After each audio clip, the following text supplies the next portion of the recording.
Bismillahirrahmanirrahim.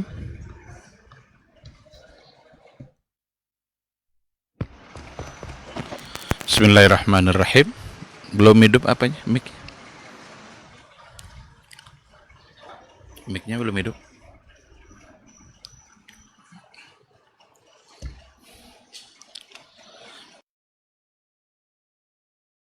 Assalamualaikum warahmatullahi wabarakatuh. Innal hamdalillah nahmaduhu wa nasta'inuhu wa nastaghfiruh wa na'udzu billahi min syururi anfusina wa min sayyiati a'malina. May yahdihillahu fala mudhillalah wa may yudlilhu fala hadiyalah. Asyhadu an la ilaha illallah wahdahu la syarikalah wa asyhadu anna Muhammadan abduhu wa rasuluh la nabiyya ba'dah. Ikhwati fillah, hadirin hadirat kaum muslimin dan muslimat yang dimuliakan Allah. Mari kita awali kajian kita dengan memperbanyak ungkapan puji dan syukur kepada Allah Subhanahu wa taala. Alhamdulillah pada malam ini atas rahmat dan karunia Allah kita kembali bisa bertemu, duduk di sebuah majelis yang paling dicintai oleh Rasulullah sallallahu alaihi wasallam. Bahkan Rasul membahasakannya dengan taman surga.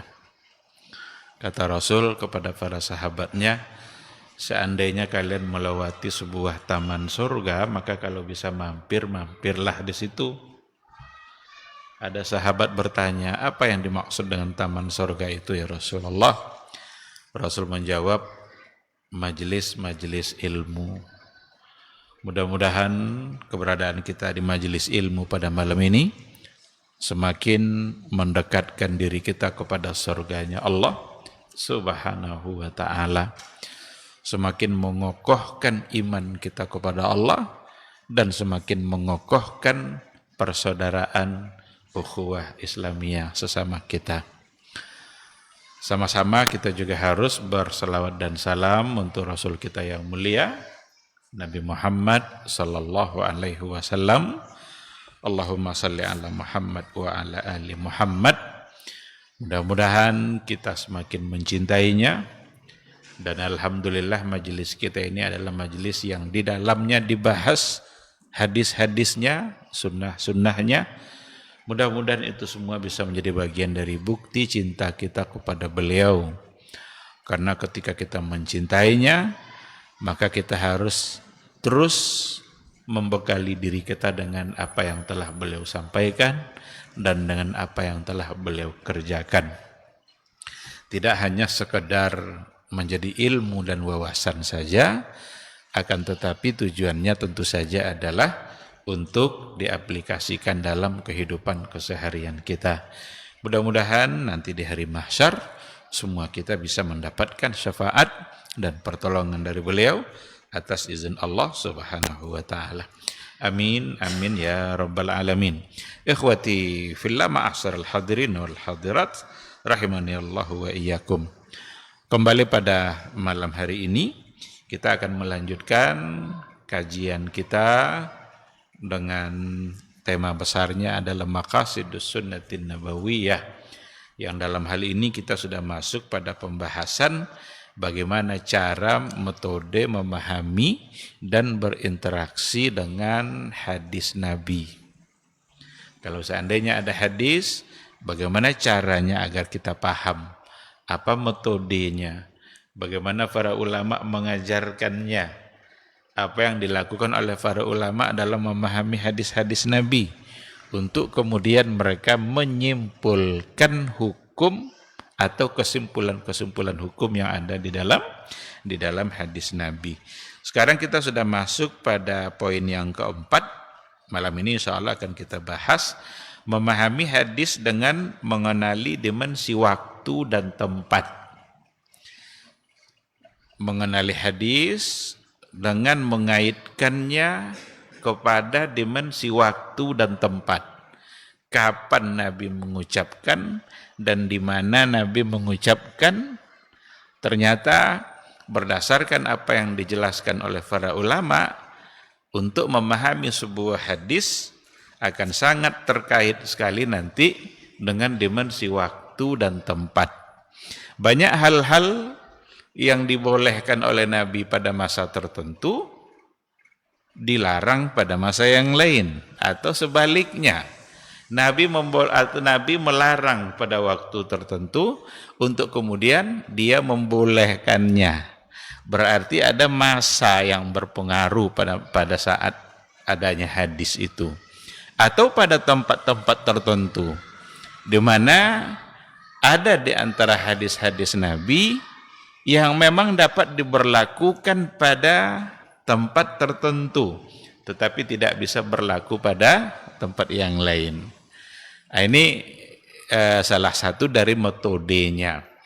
Tentu perlu penjelasan dan kita buktikan nanti berdasarkan kepada riwayat atau hadis-hadis yang ada, mana yang dibolehkan pada masa tertentu, pada tempat tertentu, tapi tidak pada masa yang lain.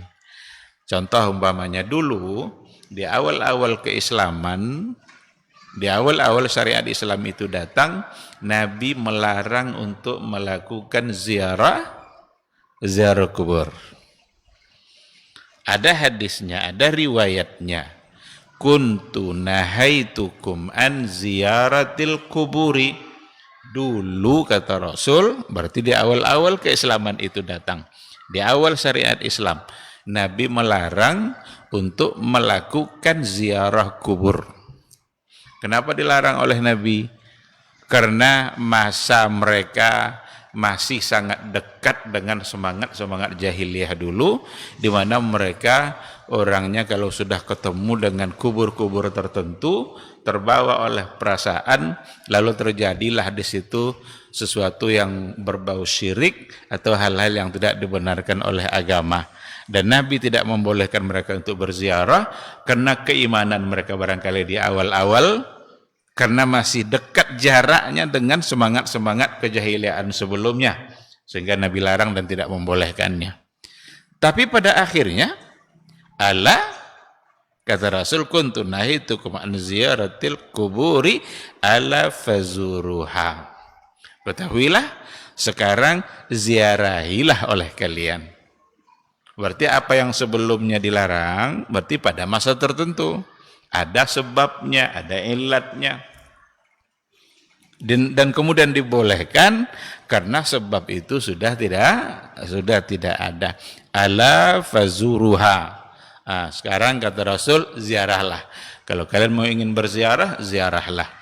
Oleh karena itu persoalan ziarah kubur itu sebenarnya adalah sunnah Nabi, bahkan perintah Nabi. Baik itu sunnah qauliyah maupun sunnah fi'liyah. Sunnah qauliyah berarti perkataan Nabi yang menganjurkan. Kalau sunnah fi'liyah berarti perbuatan Nabi. Jangan pernah menganggap bahwa ziarah kubur itu sesuatu yang terlarang. Dianjurkan, disunnahkan. Nabi sering dia ziarah kubur. Bahkan dalam satu riwayat juga dikatakan, Nabi menyuruh untuk ziarah kubur, fa innaha tuzakkirukumul maut. Karena dengan berziarah itu akan mengingatkan kalian kepada maut, al-mauti wal akhirah, dan mengingatkan kepada akhirat. Banyak orang yang sudah terlalu dilalaikan oleh dunia, sekali-kali datang ke kuburan.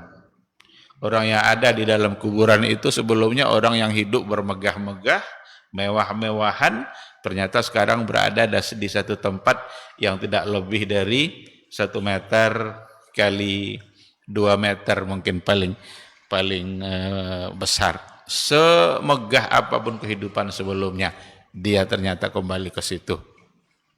Begitu dulu cara ulama untuk mengingatkan khalifah. Ada seorang khalifah minta nasihat kepada seorang alim minal ulama. Tolong beri saya nasihat, kata khalifah itu. Sangat sederhana sekali nasihatnya. Ditunjuk oleh khalifah itu kubur-kubur khalifah sebelumnya. Disuruhnya coba tengok kubur itu. Ditengoknya, lalu dia mengatakan, tilka kuburuhum wa tilka kusuruhum. Itu kubur mereka dan itu istana mereka. Suruh tengok ke kubur, suruh pula tengok kepada istana. Dan dengan bahasa yang sangat sederhana. Tilka kusuruhum, kusur itu kasrun, jamak dari kasrun, artinya istana. Itulah istana mereka dulu. Tapi inilah kubur mereka sekarang. Maka memandang kepada kubur itu sesungguhnya mengingatkan kita kepada kematian, bahwa kita pada akhirnya akan masuk kubur.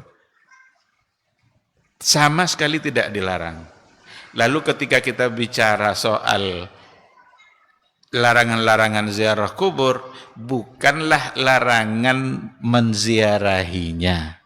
Tapi yang harus ditengok itu adalah apa yang dilakukan pada saat berziarah. Apakah ia melakukan sesuatu yang sudah menyimpang dari perintah Nabi, ataukah dia masih berada dalam batasan-batasan yang dibenarkan oleh agama? Seandainya mereka berziarah dan melakukan hal-hal yang sebatas yang diperintahkan Nabi, tidak menyimpang, itu akan menjadi ibadah bagi dia. Tapi kalau seandainya yang dilakukan itu sudah di luar batas-batas yang dibolehkan oleh Nabi, berarti ziarahnya tidak lagi menjadi berpahala, tapi justru adalah menjadi mendatangkan dosa. Ziarah seperti itulah yang kita larang. Lebih baik jangan berziarah. Dan yang melarangnya juga bukan kita, tapi adalah Rasulullah Shallallahu Alaihi Wasallam yang dulu di awal-awal memang melarang ziarah kubur. Apa contoh penyimpangannya? Datang ke kuburan tidak lagi untuk mendoakan orang yang ada di dalam kubur, tapi untuk meminta doa kepada orang yang sudah mati. Minta didoakan oleh orang-orang yang ada di dalam kubur. Karena yang di dalam kubur itu orangnya terlalu soleh, terlalu baik, keramat dia.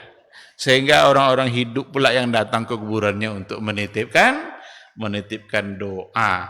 Hal-hal seperti itu tidak pernah diajarkan oleh Rasulullah SAW dan tidak pernah pula dilakukan oleh para sahabat. Tidak pernah sahabat datang sekalipun ke kubur Nabi kemudian mereka meminta kepada Nabi. Tapi seringkah mereka ziarah kubur Nabi? Sering. Karena ziarah memang adalah masyru'ah, sesuatu yang disyariatkan.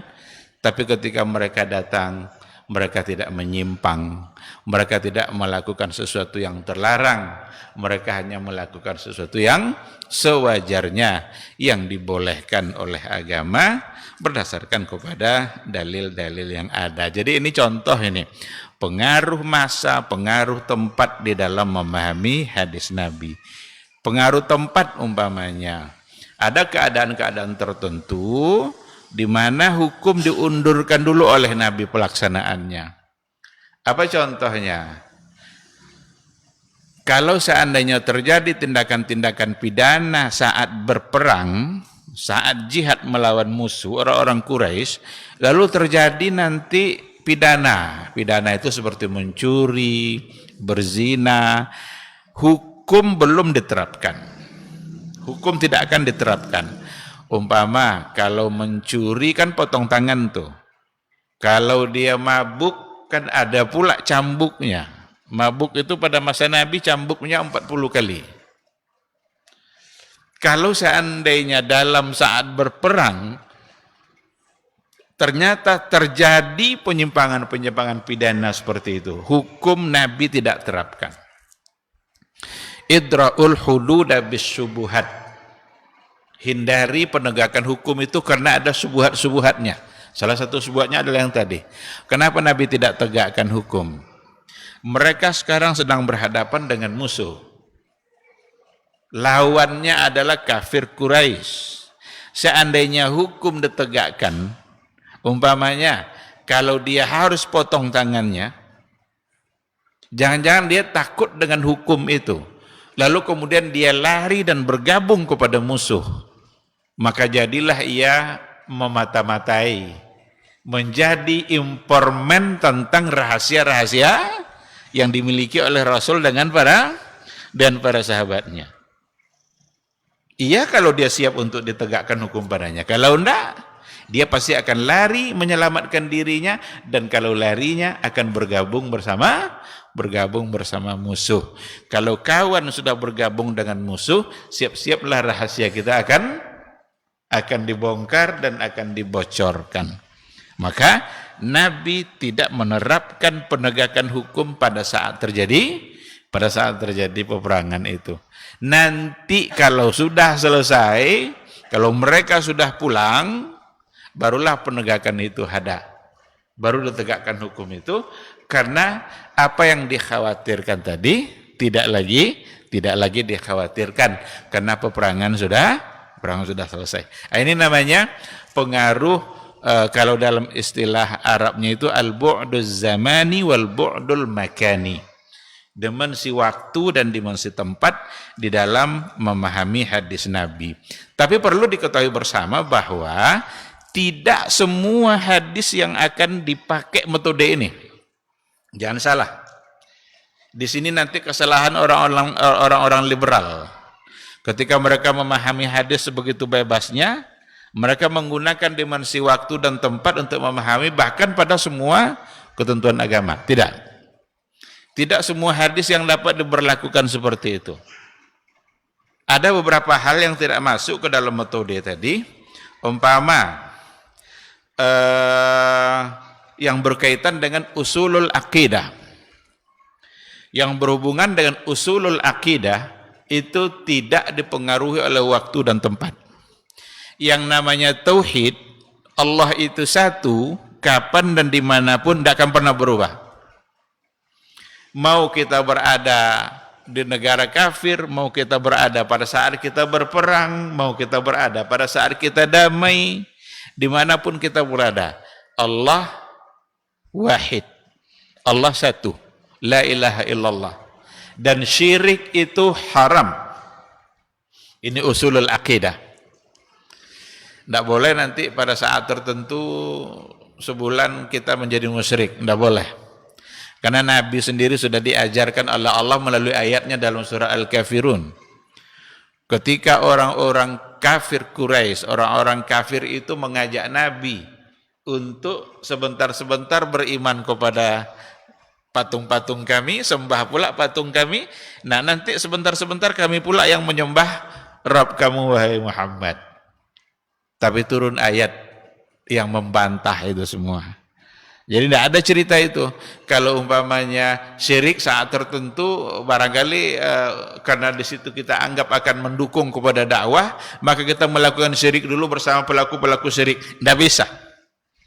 Agar mereka tertarik dengan Islam, kita mencoba untuk mengadakan pendekatan nih.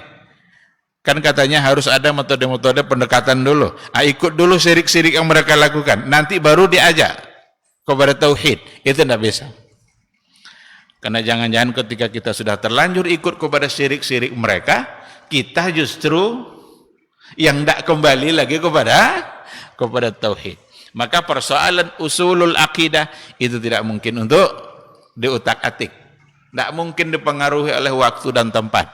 Karena itu sesuatu yang qat'i, dan itu adalah sesuatu yang baku.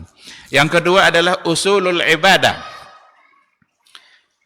Usul ibadah, prinsip-prinsip dasar dalam ibadah. Masalah-masalah ibadah ada hal-hal yang qat'i yang juga tidak dipengaruhi oleh waktu dan tempat. Seandainya ada ijtihad dalam persoalan itu bukan persoalan hukum. Paling persoalan teknis dalam melaksanakan hukum. Kalau hukumnya, sholat zuhur wajib sampai kiamat akan wajib. Adakah saatnya nanti tidak wajib? Nah, maka berbeda hukum zuhur sama Jumat. Kalau Jumat bisa gugur, enggak? Bisa. Kalau kita safar, Jumat gugur. Boleh kita tidak Jumat.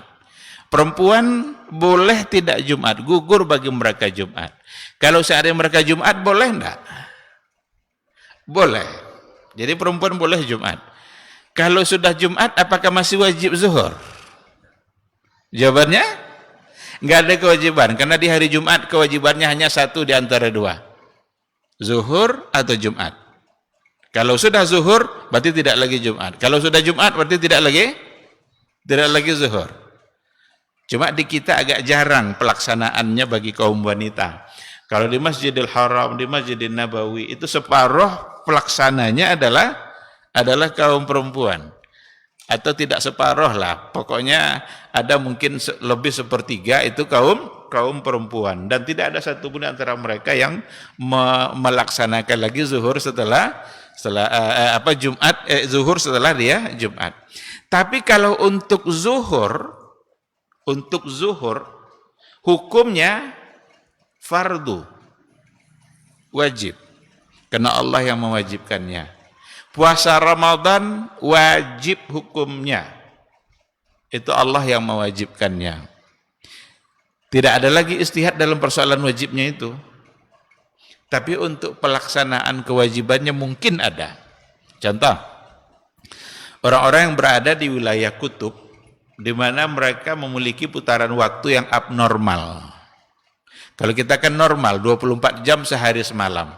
Terlepas nanti berapa jumlah siang, berapa jumlah malam, berapa jam. Tapi ada di antara negara yang siangnya 30 jam. Atau malamnya 30 jam. Setelah itu baru datang siang. Ada yang paling ekstrim itu 6 jam, 6 bulan siang, 6 bulan malam. Wajibkah mereka zuhur? Wajibkah mereka zuhur? Wajib, karena ini qat'i. Dan tidak bisa gugur. Ini rukun Islam. Seandainya mereka tidak wajib zuhur, gugur rukun Islam itu dari mereka. Tinggal lagi yang diistihadkan oleh para ulama, bagaimana cara mereka melakukannya. Kalau dikatakan zuhur itu dikerjakan ba'da zawal, setelah tergelincir matahari. Matahari tidak tergelincir-tergelincir. 6 bulan malam coba, kapan matahari tergelincir? Subuh itu ba'da tulu'il fajri, setelah terbitnya fajar. Sekarang fajar tidak terbit, 6 bulan malam. Datang pula bulan Ramadan. Ramadan itu ditandai dengan adanya hilal. Kapan hilal datang kalau 6 bulan siang? Ini keadaan-keadaan yang fakta pada negara tertentu. Kita bersyukurlah karena kita berada pada putaran waktu yang normal. Jadi tidak ada masalah. Karena 13 jam, 12 jam siang, 12 jam malam, tapi negara-negara tertentu mengalami itu. Maka kalau mau ada istihad, bukan seputar wajibnya zuhur atau wajibnya puasa. Tinggal lagi istihadnya bagaimana cara mereka melakukan. Dan itu sudah dibahas oleh para ulama dalam Muktamar Dunia Islam. Persoalan itu sudah dibahas.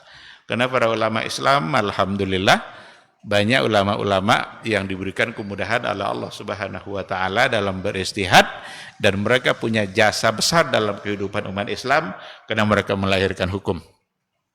Apa di antara solusinya? Pertama, bisa diambil waktu negara tetangga yang waktunya lebih normal. Kalau masih bisa itu, pakai itu. Kalau tidak, ada yang mengusulkan pakai waktu Mekah. Jadi apapun yang terjadi di Mekah, itu pula hukumnya bagi mereka. Umpamanya di Mekah sekarang sedang asar umpamanya. Berarti dia ambil waktu Mekah, asar dia. Sekarang di Mekah umpamanya lagi berbuka, sudah mulai berbuka, ambil waktu Mekah. Kenapa harus Mekah? Karena dia pusat Islam. Jadi kalau seandainya terjadi 6 bulan siang itu patokan ibadahnya waktunya kembali kepada Makkah Mukarramah. Ada di antara ulama yang menjadikan itu sebagai solusi. Bisa apa enggak? Teknologi sekarang membuat kita sudah mampu untuk mendeteksi yang jauh sudah terasa dekat. Apapun yang terjadi di Makkah Al-Mukarramah semua kita bisa tahu hari ini. Tinggal dibuka saja channel-channel yang ada televisi, pakai internet. Tengok di Mekah sedang apa. Kalau mereka sedang zuhur, berarti mereka ikut zuhurnya. Mereka juga di sana melaksanakan sholat zuhur. Nah, ini. Jadi kewajiban untuk usulul ibadah itu tidak dapat dirubah.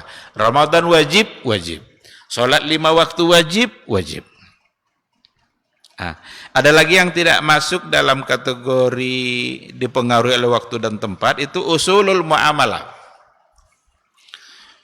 Usulul muamalah, dasar-dasar pondasi, mabda, basis dalam persoalan muamalah. Contohnya riba haram. Ini basis dasar dalam persoalan muamalah. Maka selamanya riba akan haram. Jual beli itu halal. Jual beli halal. Maka hukum jual beli halal itu adalah mabadi dalam persoalan muamalah. Dan ini hukum yang tidak akan berubah. Selamanya nanti secara umum jual beli akan halal.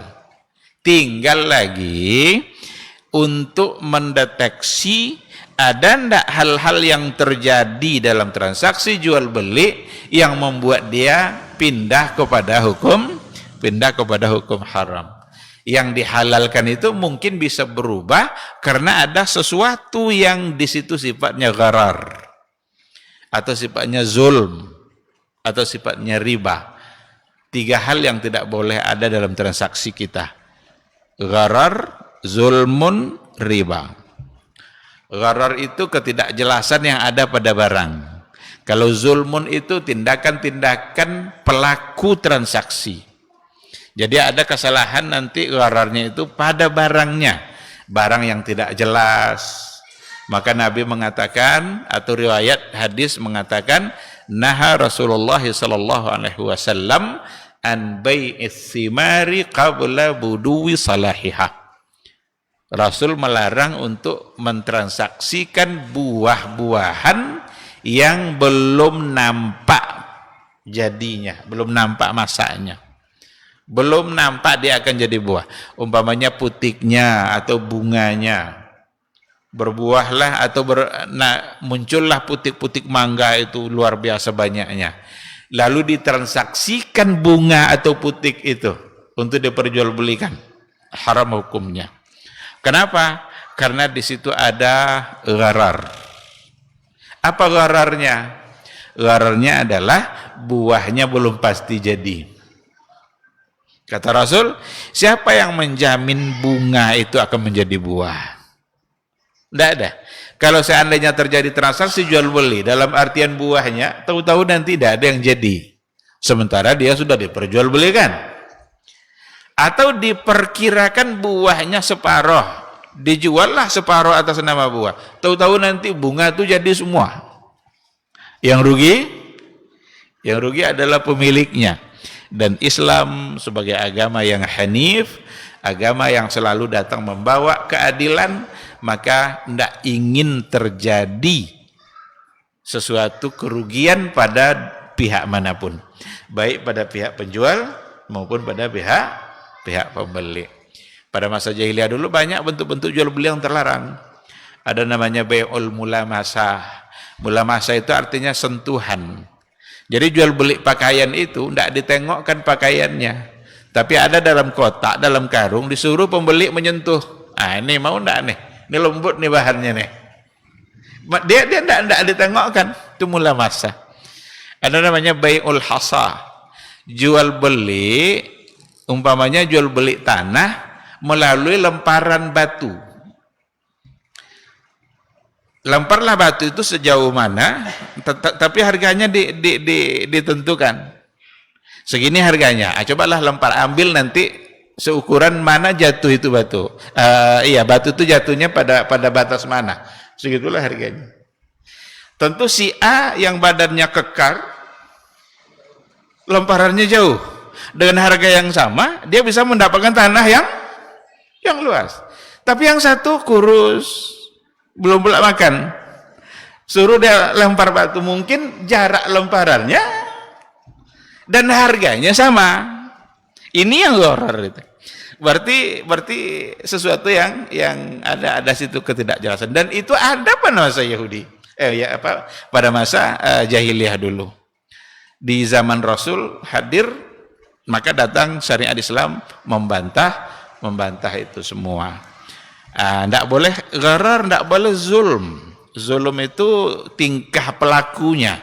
Umpamanya timbangannya yang diutak-atik, kasih paku sedikit sebelah sini biar berat, nanti pura-pura nambah pula, ini kena pelanggan tambahlah sedikit katanya. Padahal sudah ada paku di sini nih, biar timbangan tidak. Itu namanya zulm, kezaliman, zalim. Dalam bahasa orang sekarang itu ada hak dia yang terambil, tidak lagi murni sesuai dengan yang aslinya. Dan yang ketiga yang tidak boleh adalah riba. Nah, usulul muamalah seperti itu, ini baku. Itu tidak dipengaruhi nanti oleh zaman dan tempat. Selamanya jual beli boleh dan riba akan diharamkan. Yang diantara yang juga tidak akan dipertimbangkan situ waktu dan tempat itu adalah mabadi'ul akhlak. Mabadi' akhlak, dasar-dasar utama atau prinsip-prinsip utama dalam pergaulan, akhlak dalam pergaulan. Kejujuran, selamanya kecurangan akan menjadi tercela. Selagi dia menjadi orang beriman, bahkan menjadi orang yang masih sehat akalnya, curang itu pasti tidak baik. Tidak jujur itu pasti tercela. Adil itu mesti baik. Ini namanya mabadi' al-akhlak. Nah, jadi poin ini perlu disampaikan agar tidak semua orang yang menjadikan metode bu'duz zamani dan bu'dul makani sebagai cara untuk memahami hadis-hadis Rasulullah sallallahu alaihi wasallam. Kecuali nanti kalau sekadar pengecualian, bukan menjadi keputusan hukum umum, tapi sekadar pengecualian untuk keadaan tertentu, itu bisa terjadi. Tapi hanya dalam itu saja, tidak menjadi ketentuan umum. Umpama bolehkah berbohong kalau di dalamnya ada kebaikan?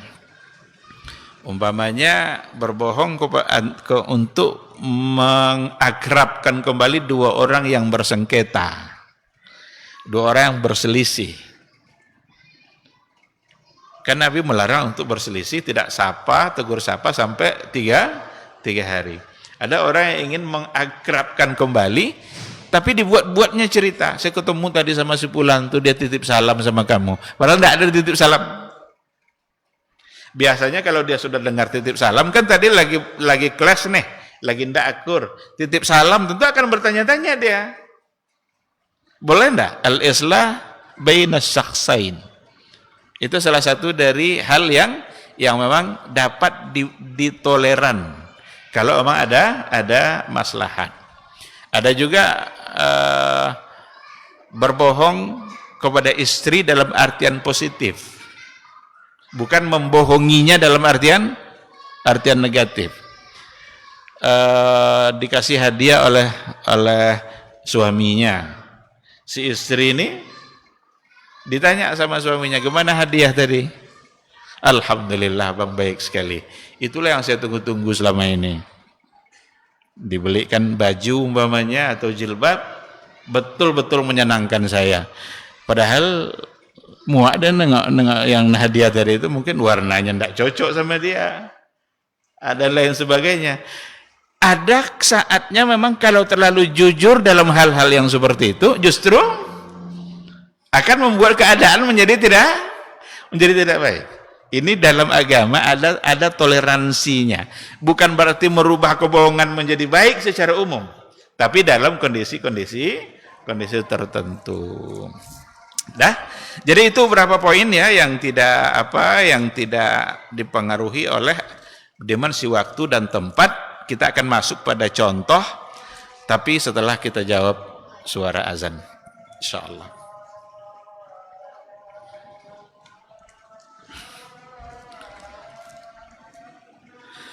Allah. Allahu Akbar, Allahu Akbar, Allahu Akbar, Allahu Akbar. Asyhadu an la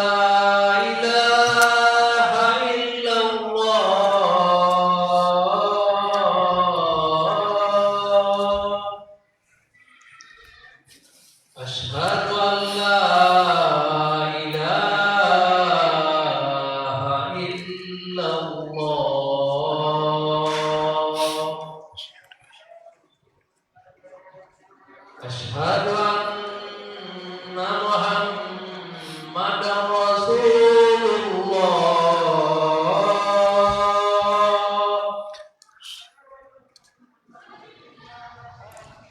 أشهد أن محمد رسول الله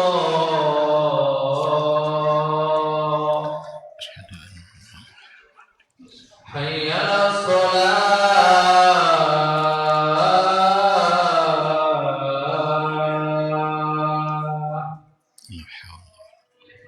حي على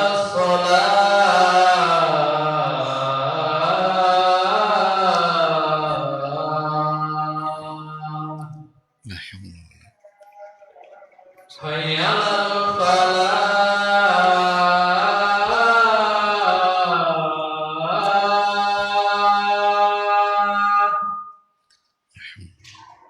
حي على الفلاح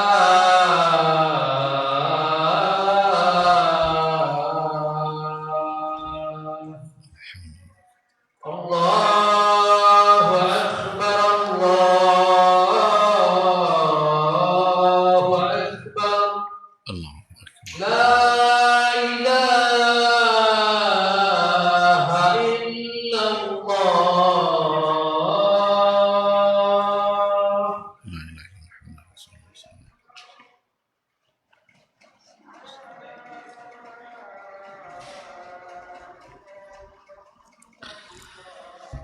Bismillahirrahmanirrahim. Alhamdulillah wassalatu wassalamu ala Rasulillah wa ala alihi wa sahbihi wa mawalah.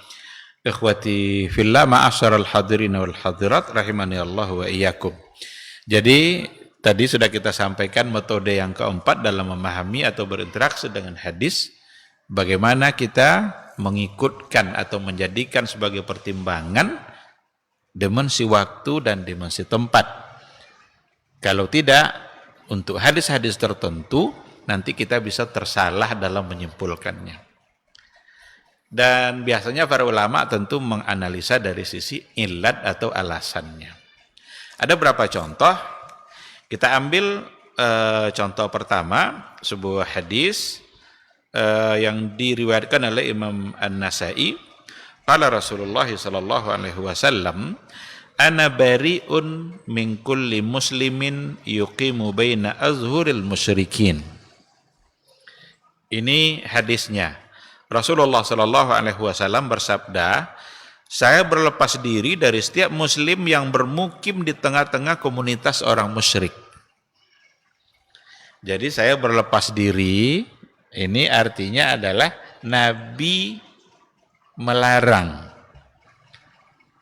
Muslim itu untuk tinggal di komunitas musyrik.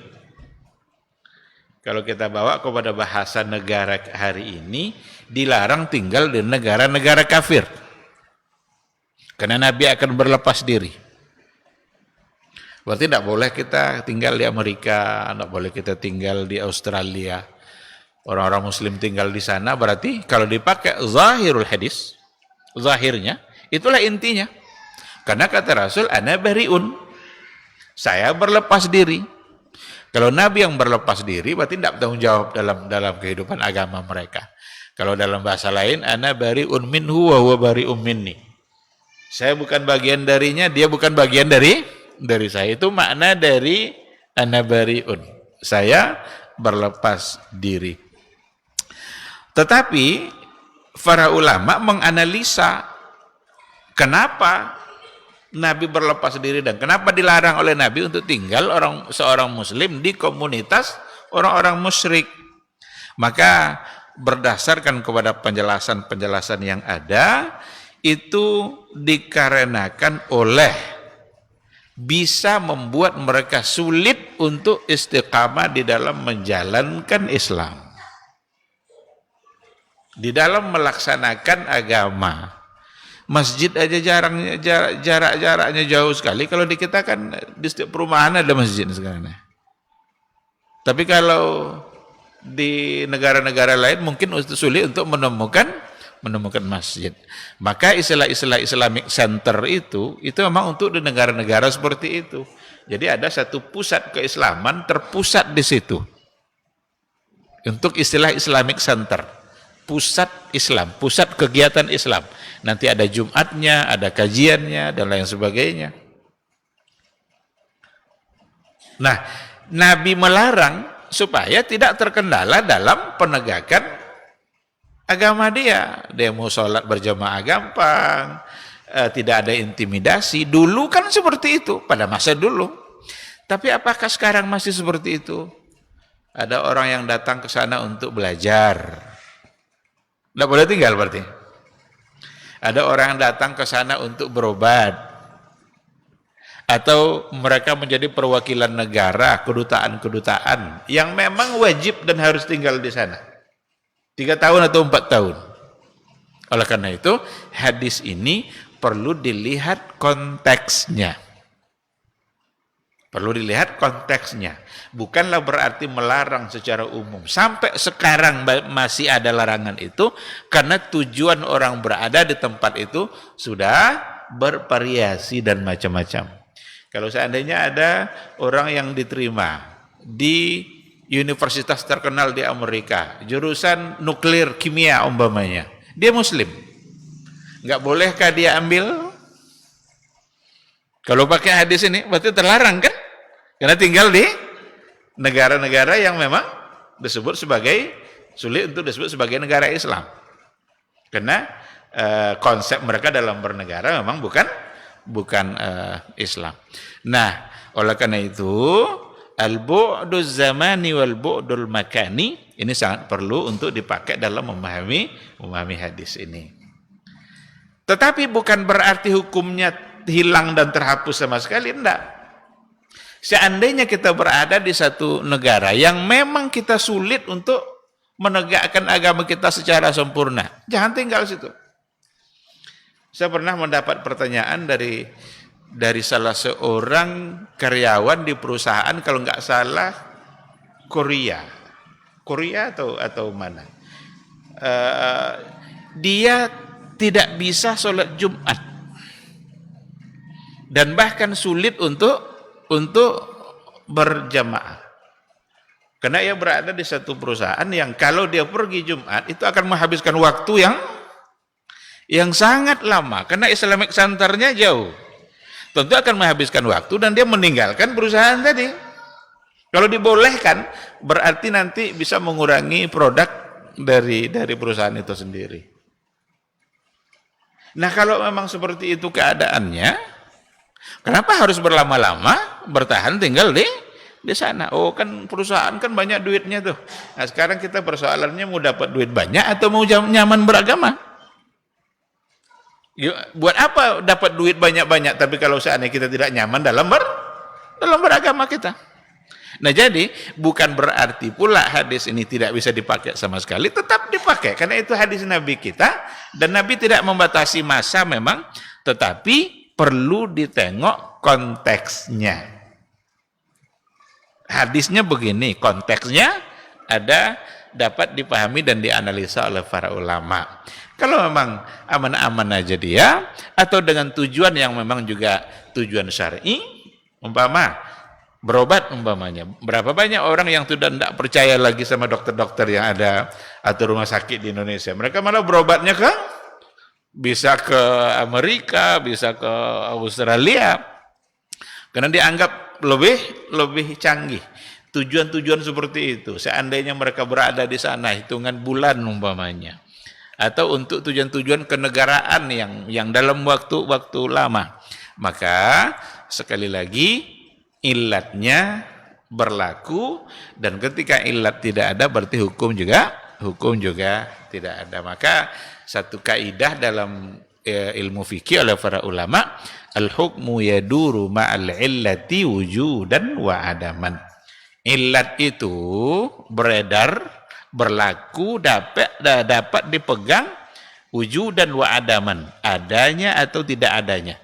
Berarti itu menentukan adanya hukum. Ada ilat berarti ada hukum, tidak ada ilat berarti tidak ada hukum. Itu contoh pertama. Saya singkatkan biar kita bisa bertanya jawab.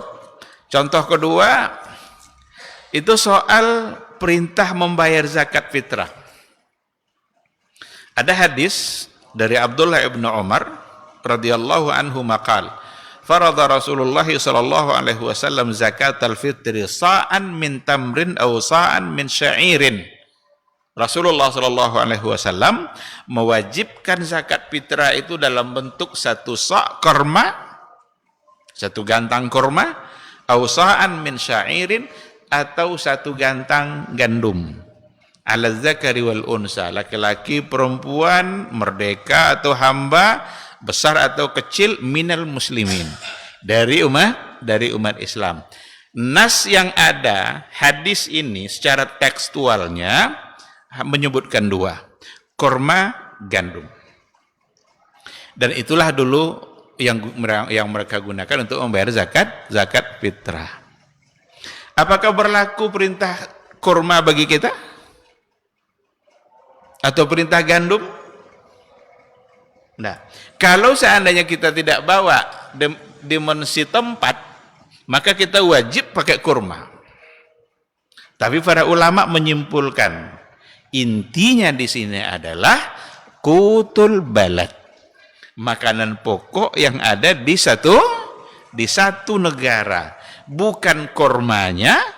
Kenapa Nabi sebut kurma? Karena di sana dulu memang itu bagian dari makanan pokok. Bahkan sekarang pun kurma bukan lagi makanan pokok di Arab Saudi. Itu sudah menjadi makanan pendamping. Yang dimakan mereka sekarang juga nasi. Ada ruz Bukhari, ada ruz mandi, ada biryani. Itu sudah menjadi bagian dari makanan pokok mereka. Kalau kita masuk ke restoran-restoran di Arab, mereka tidak jual kurma. Yang jual kurma itu di pasar-pasar kurma. Kalau memang itu makanan pokoknya, tentu di restoran terkenalnya kurma yang dijualnya kan? Ini enggak.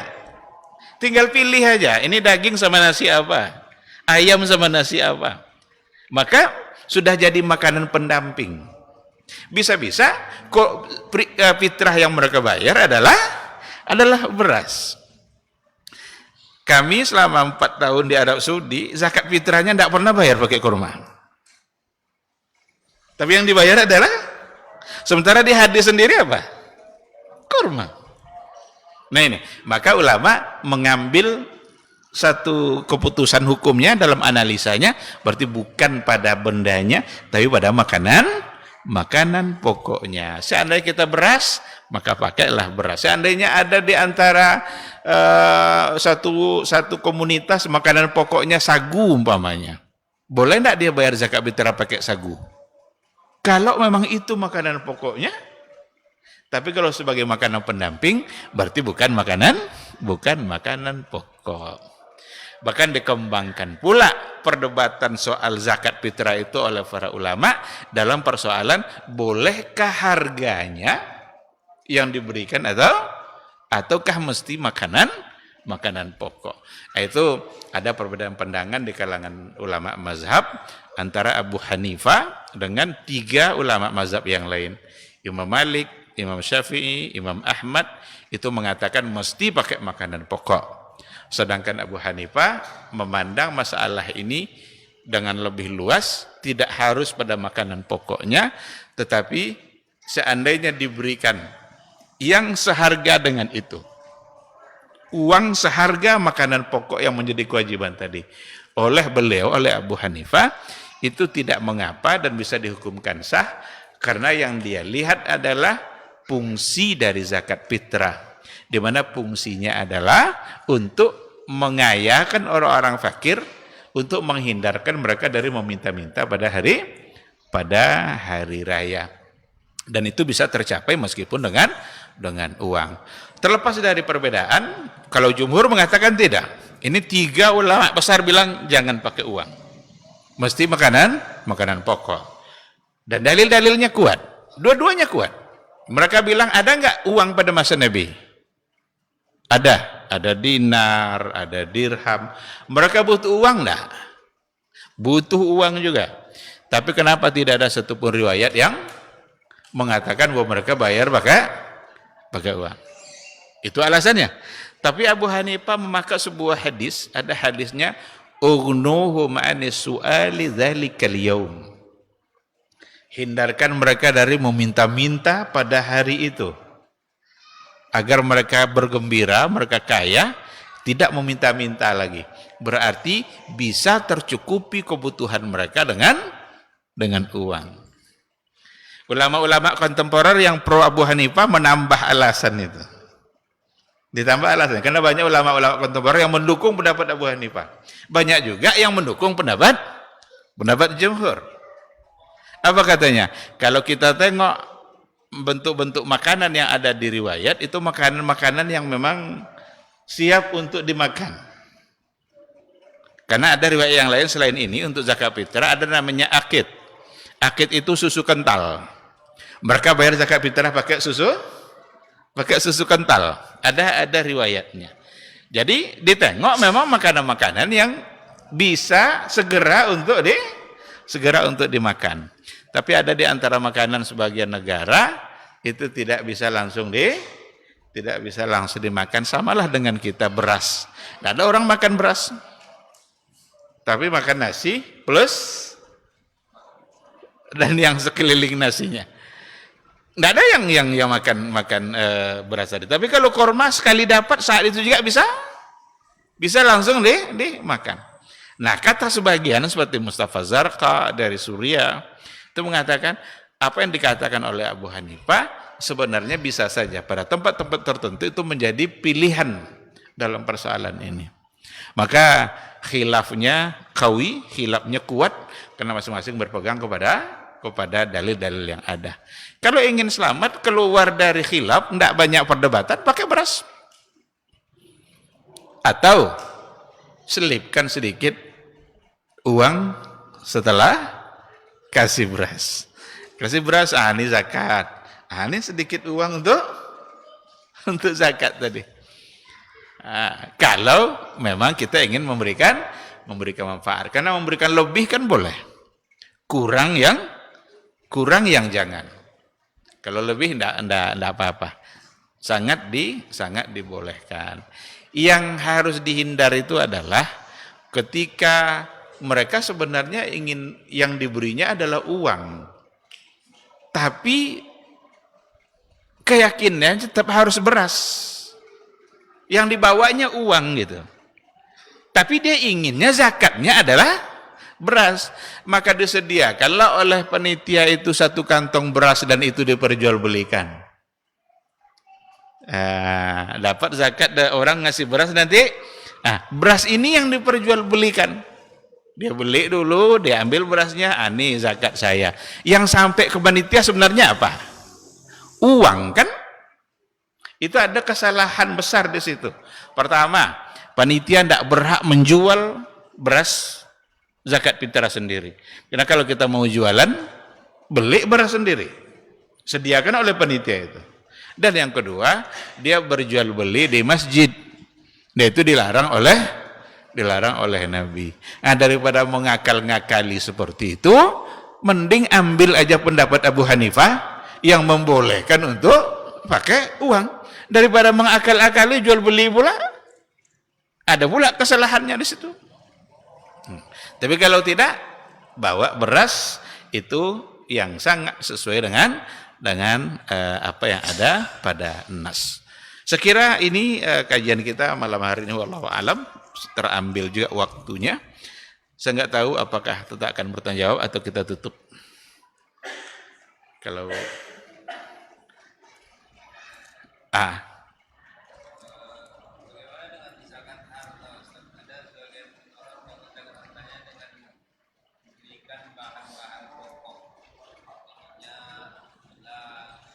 iya.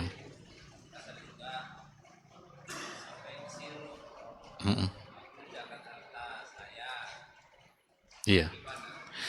Kalau memang umpamanya dia perdagangan, zakat dagang, ada zakat perniagaan dia barang-barang harian, gula, beras, dihitunglah zakatnya tadi. Ternyata dia harus mengeluarkan 50 juta. Apakah mesti uang 50 juta atau seharga 50 juta dari barang yang tadi? Karena ini memang adalah sesuatu yang akan dimakan, makanan pokok, boleh. Umpamanya beras, minyak, gula, karena memang itu semua dibutuhkan oleh orang. Tapi kalau umpamanya dagangannya itu tokoh olahraga, ada bola takraw, ada badminton, ada bola pingpong. Ini jangan bola pingpong dibagi-bagi ini. Tidak ada gunanya, buat apa bola takraw sama orang? Seandainya zakatnya 50 juta, 50 juta itu yang dibagi. Kasih ke orang.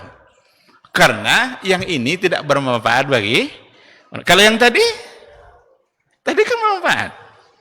Nah, jadi seandainya memang perniagaannya adalah seperti itu, maka boleh. Tapi kalau enggak, maka kan tujuannya memberikan manfaat sesuai yang dia untuk menutupi kebutuhan fakir miskin. Kalau kasih bola takraw nanti minta takraw dia sekeluarga kan. Lapar buat minta takraw kan enggak mungkin kan. Maka jangan itu, tetap uang karena itu yang dia butuhkan. Wallahu subhanahu wa ta'ala alam.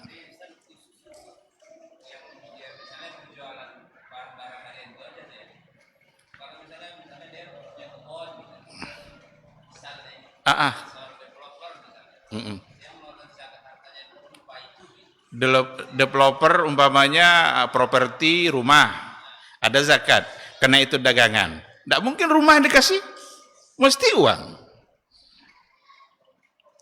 Mau dikasih rumah kemana coba? Lah, berapa uangnya? Karena ada hitungan zakat itu bagian dari dagangan tijarah, jual beli properti yang dia buat tadi itu. Seandainya memang itu sudah diperjualbelikan berarti ada zakat. Termasuk tanah. Ada enggak yang kapling tanah? Kapling tanah kan sudah dikapling dan dijual, sudah diinformasikan di koran tuh, diiklankan. Siapa cepat dia dapat. Berarti sudah mulai diperjualbelikan. Maka itu bagian dari perdagangan. Kalau dapat dia ada yang menjual, nanti dihitung berapa, ada yang membeli, nanti dihitung berapa dia berkewajiban untuk membayarkan zakatnya. Berapa yang sudah terjual dan berapa sisa yang ada. Karena dalam zakat perdagangan itu bukan hanya untung, tapi untung plus modal yang berputar. Untung plus modal yang berputar. Kalau dia zakat barang-barang harian, gula, beras, minyak yang sudah terjual itu untung. Beras, gula, minyak yang masih ada di rak-raknya itu modal yang akan berputar. Itu dihitung. Untuk menghitung berapa dia bayar zakatnya.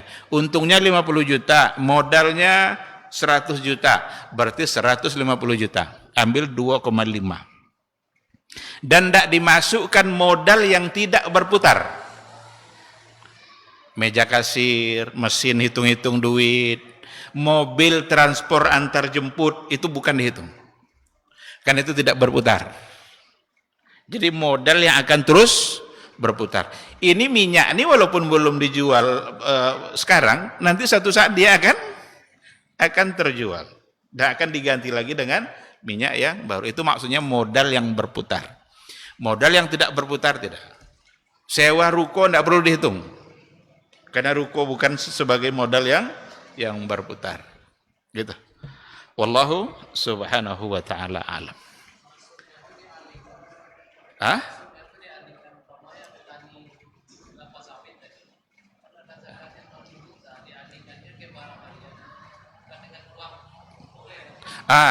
Kalau dibelikan kepada barang seperti tadi, kebutuhan pokok, insya Allah bisa. Tapi terlepas dari hukum dari zakat sawit, karena apakah sawit itu sama dengan pertanian? Kurma wajib zakat karena kurma dimakan. Sawit, maka yang pertanian itu yang dibagi adalah itu. Sekarang sawit mau dibagi-bagi sawit, itu pertanda bahwa dia bukan pertanian. Maka syaratnya dia dalam bentuk makanan pokok. Masih panjang diskusinya karena ada argumentasi yang berkembang di situ. Dan banyak nanti. Sekarang tanaman hias. Tanaman enggak tuh? Ada zakat tanaman hias? Atau justru yang dizakatkan adalah uang. Kalau kurma bukan uangnya. Kalau padi, saat panen padi bukan uangnya, tapi padinya itu yang zakat pertanian, zira, az-zuru' was-thimar. Gitu. Wallahu a'lam.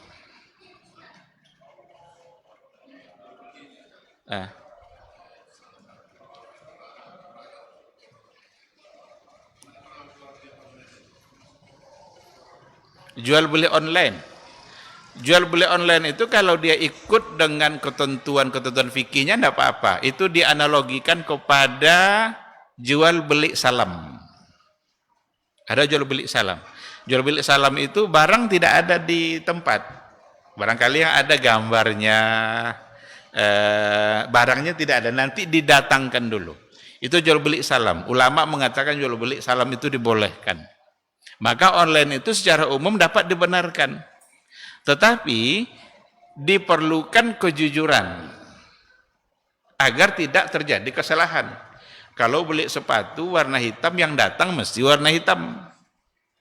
Kalau beli nomor 36, jangan datang 42. Seandainya terjadi kesalahan, mesti ada dibuka ruang untuk komplain. Itu namanya khiyar. Karena dalam bab fikih ada namanya khiyar. Khiyar itu hak pilih jadi atau tidak jadi boleh. Seandainya itu ada, maka dapat dibenarkan. Sebab online itu memudahkan kita, hemat waktu, hemat tenaga, hemat biaya. Seandainya barang ada di Surabaya dan harus kita datang ke Surabaya, berapa habis biaya? Berapa habis tenaga? Berapa habis waktu? Sekarang dengan sistem online, semua kita bisa mendapatkannya dan kita tidak pergi ke sana. Maka secara hukum umumnya, hukum asalnya dapat dibenarkan, tinggal lagi pelaku transaksinya mesti